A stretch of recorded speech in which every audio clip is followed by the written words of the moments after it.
Good day to any muggles and wizards that have stumbled into this video.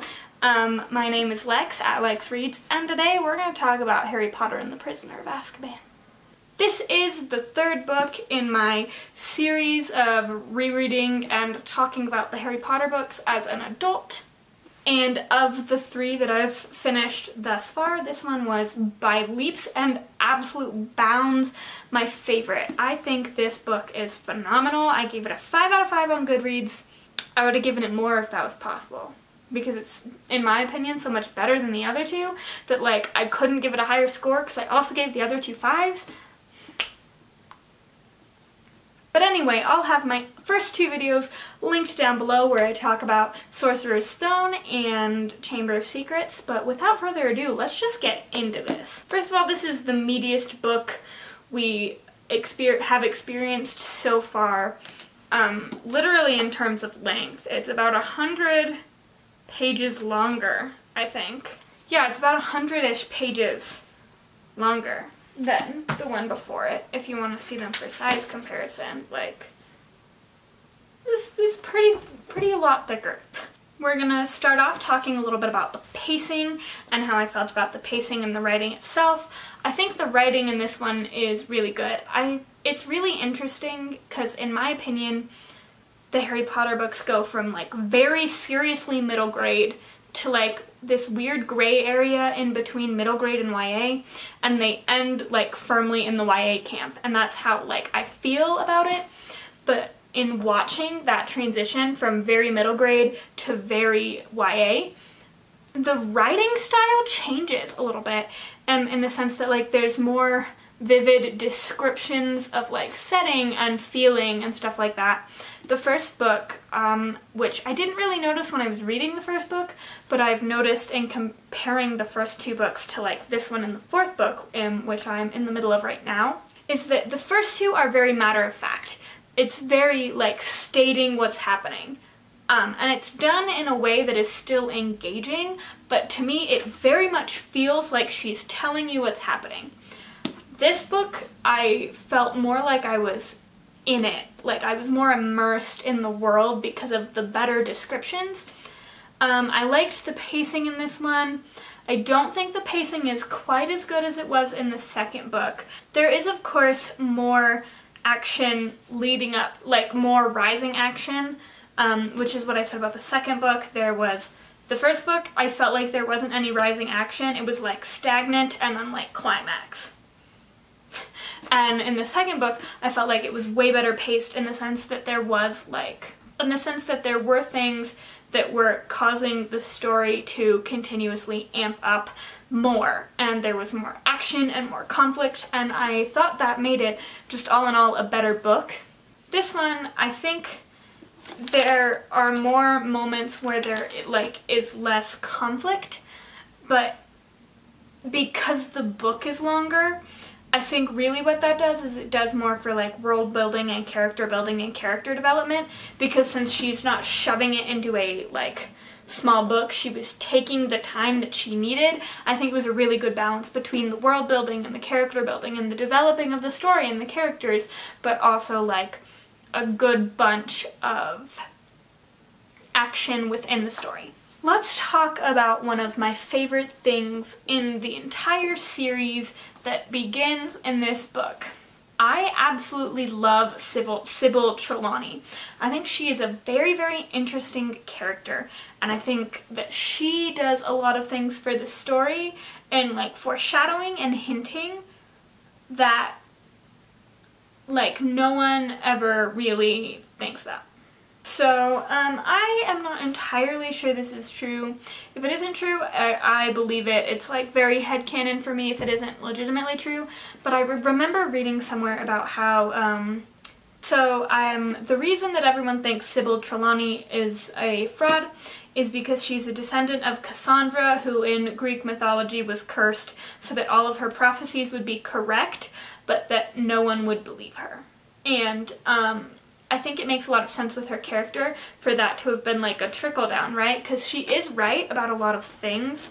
She's not right about everything, but like, what we see through the time turner later in the book is that the future is an incredibly, incredibly fragile thing, and any slight change which is possible through magic to the timeline of events can dramatically change the outcome of the future.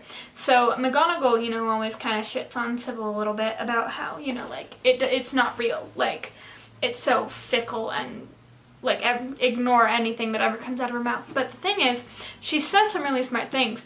And one of the things that, to me, stands out the most forever through the series is when 13 dying, the first to rise is the first to die. Because that comes back more than once in this series. And she's wary of that during the Christmas feast with the small number of people. But, you know, nothing actually technically ends up happening because Peter is there, so there are technically 14 of them, so it's fine. But I think that's a really interesting part of the book that carries over into the rest of the series with Sybil and fortune telling and the future and yada yada yada, etc, etc, etc. Remus Lupin, I really enjoy the Marauders era. I kind of wish we had more source material that was about the Marauders because I think they're really awesome and I think they themselves are all very complex characters even when they're just brought in, right? So we meet Remus while he's sleeping in the compartment on the train. He saves them from the Dementors. He gives Harry chocolate. He's the best defense against the dark arts teacher that they ever have. Like, whilst they're in school, Remus is the only one that's like a really, really legitimate defense against the dark arts teacher. And good old Joan, as of more recent than the books we're writing, has revealed to us, as she does so many things, that Remus is being a werewolf. I was gonna try and, like, his werewolf affliction is like a metaphor or allegory for bloodborne diseases. I think that creates some vague uncomfortableness with the fact that that makes, well, I can't remember his name, the man who bit him, like, it gives you a lot of, like, pedophilia vibes because he was a kid. And if it was a bloodborne disease, chances are good there was either drug use or sex. But discounting that, I think that you can look at his werewolf affliction as a metaphor or like a representation of a lot of different groups of people throughout, like, historically and socially and culturally now, in the past. Like, I mean, you can look at it as the way that some people would react to students having a gay teacher, or the way that students would react, like, way back when if they had a teacher that wasn't white, which is dumb.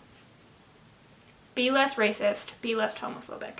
It's like legitimate harassment and prejudice against a person who has a trait or something that they cannot change. And I think how she writes that in the story is really interesting. Severus is just a horrible person. I never like Snape. If you're expecting me to get to book 7 and be like, Snape is redeemed, it's not gonna happen because I hate him. And I'm always gonna hate him, and I always have hated him because he's a bad person. But aside from him being a bad person, he's, like, kind of prejudiced a lot.